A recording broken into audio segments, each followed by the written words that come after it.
Inanunsyo ni Pangulong Ferdinand Marcos Jr. ay isang buwan pagpapaliban ng EDSA rehabilitation na nakatakda sanang magsimula sa June 13. Ayon sa Pangulo, nais muna ang pag-aralan ng pamahalaan ang mga bagong teknolohiya na maaaring makatulong upang mapabilis ang proyekto. Inatasan niya ang DPWH at DOTR na itigil muna ang plano habang tinitimbang ang cost-benefit analysis at epekto nito sa trapiko.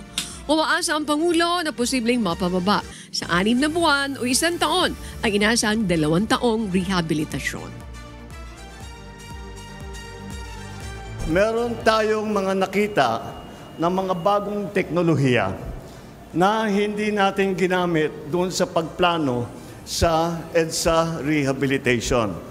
Kaya in-instructionan ko si Secretary Vince Dizon at saka si Secretary Manny Bunuan ng DPWH ay sinabi ko, pause muna doon sa rehabilitation. Huwag muna natin gagawin. Dahil pag tinitignan natin yung cost-benefit analysis, maganda sana kung maayos natin.